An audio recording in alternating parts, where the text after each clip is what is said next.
ये union budget 2026-27 का overall context और मैक्रो इकोनॉमिक फ्रेमवर्क इंडिया की इकोनॉमिक डायरेक्शन को क्लियरली डिफाइन करता है, जहां गवर्नमेंट ने ब्रूथ और फिस्कल डिसिप्लिन के बीच एक बैलेंस्ड अप्रोच अडॉप्ट किया है। यूनियन बजट 2026-27, जिसे जनरल बजट या एनुअल फाइनेंशियल स्टेटमेंट भी कहा जाता है, अप्रैल 2026 से मार्च 2027 के लिए गवर्नमेंट के रेवेन्यूज जैसे टैक्सेस और रिसीट्स और एक्सपेंडिचर्स का डिटेल्ड रोड मैप है।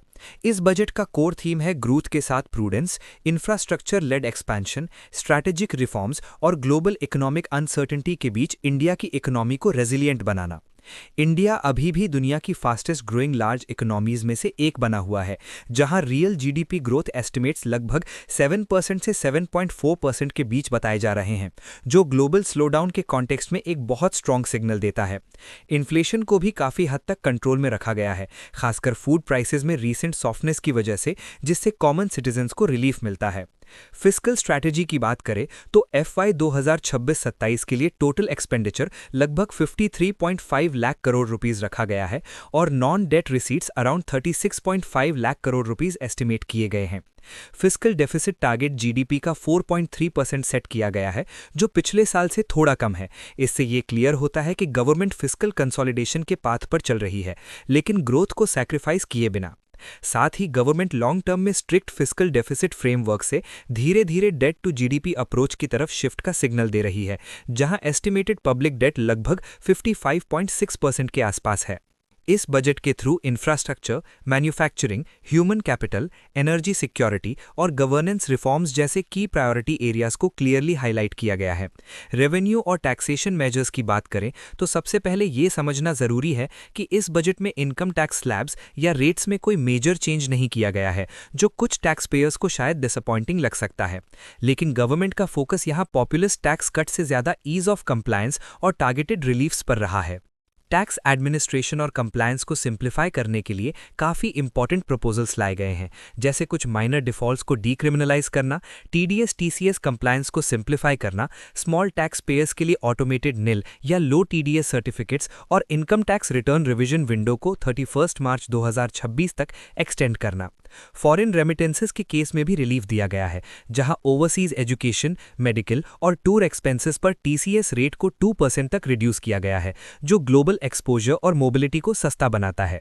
कस्टम्स ड्यूटी एडजस्टमेंट्स के थ्रू क्लीन एनर्जी और लोकल मैन्युफैक्चरिंग को प्रमोट किया गया है, जैसे battery storage investments, solar glass inputs, nuclear project components और बायोगैस रिलेटेड इक्विपमेंट पर ड्यूटी एग्जेम्पशंस या रिडक्शंस। कैंसर ड्रग्स पर कस्टम्स ड्यूटी एग्जेम्पशन एक बहुत ही सिग्निफिकेंट स्टेप है, जो लाइफ सेविंग मेडिसिन को और अफोर्डेबल बनाता है। सिक्योरिटीज मार्केट के कॉन्टेक्स्ट में सिक्योरिटीज ट्रांजैक्शन टैक्स यानी एसटीटी में कुछ चेंजेस किए गए हैं, खासकर डेरिवेटिव्स ट्रेड्स पर लेवीज बढ़ाई गई हैं, जिसका शॉर्ट टर्म मार्केट रिएक्शन थोड़ा नेगेटिव रहा है, लेकिन लॉन्ग टर्म पर्सपेक्टिव से इससे स्पेक्युलेटिव ट्रेडिंग को कंट्रोल करने की कोशिश के रूप में देखा जा रहा है। ओवरऑल टैक्स पॉलिसी का focus clearly strategic competitiveness, compliance ease और टारगेटेड इंटरवेंशंस पर रहा है, न कि सिर्फ रेट कट्स पर। बजट 2026 का एक सबसे स्ट्रॉन्ग फीचर है मेजर पॉलिसी प्रायोरिटीज और स्ट्रैटेजिक स्कीम्स का सेक्टर वाइज फोकस, जो इंडियन इकोनॉमी को फ्यूचर रेडी बनाने के लिए डिजाइन किया गया है। इंफ्रास्ट्रक्चर और कनेक्टिविटी इस बजट का सेंट्रल पिलर बना हुआ है, जहां पब्लिक इन्वेस्टमेंट को अग्रेसिवली इंक्रीज किया गया है। कैपिटल एक्सपेंडिचर को 12.2 लाख करोड़ रुपीस तक बढ़ाया गया है, जो एक नियर रिकॉर्ड लेवल है, और ये अप्रोच शॉर्ट टर्म कंजम्पशन के बजाय लॉन्ग टर्म एसेट क्रिएशन पर बेस्ड है। प्राइवेट इन्वेस्टमेंट को अट्रैक्ट करने के लिए infrastructure risk guarantee fund propose किया गया है, जिससे लार्ज स्केल प्रोजेक्ट्स में रिस्क कम हो और पीपीपी मॉडल्स को बूस्ट मिले। लॉजिस्टिक्स और कनेक्टिविटी को इंप्रूव करने के लिए दनकुनी से सूरत तक डेडिकेटेड फ्रेट कॉरिडोर्स और अगले 5 सालों में 20 नए नेशनल वाटरवेज डेवलप करने का प्लान है, जिससे लॉजिस्टिक्स कॉस्ट कम होगी और कार्गो मूवमेंट डाइवर्सिफाइड होगी। अर्बन डेवलपमेंट के लिए टीयर 2 और टीयर 3 सिटीज पर ज्यादा फोकस किया जा रहा है, सिटी इकोनॉमिक रीजन्स को प्रमोट किया जा रहा है और 7 हाई स्पीड रेल कॉरिडोर्स जैसे मुंबई पुणे, हैदराबाद बेंगलुरु और दिल्ली वाराणसी जैसे रूट्स अनाउंस किए गए हैं, जो लॉन्ग टर्म प्रोडक्टिविटी और एम्प्लॉयमेंट जनरेशन को सपोर्ट करेंगे। मैन्युफैक्चरिंग और इंडस्ट्रियल ग्रोथ के एरिया में बजट ने एक क्लियर मैसेज दिया है कि इंडिया सिर्फ असेंबली हब नहीं बल्कि कंप्लीट मैन्युफैक्चरिंग इकोसिस्टम बनाना चाहता है। बायोफार्मा शक्ति स्कीम के अंडर 10,000 करोड़ रुपीस का आउटले रखा गया है, जिससे इंडिया को ग्लोबल बायोलॉजिक्स और बायोसिमिलर्स हब बनाने का विजन है।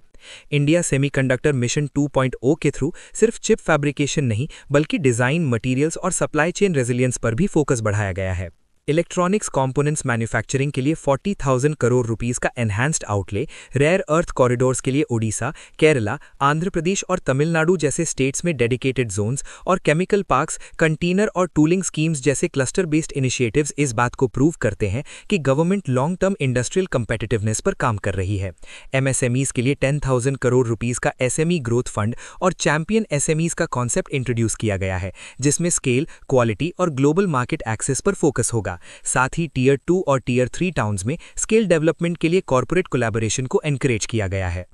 एग्रीकल्चर और रूरल डेवलपमेंट के एरिया में बजट का अप्रोच प्रोडक्टिविटी और वैल्यू एडिशन बेस्ड है, जहां सब्सिडी ड्रिवन मॉडल से आगे बढ़ने की कोशिश की गई है।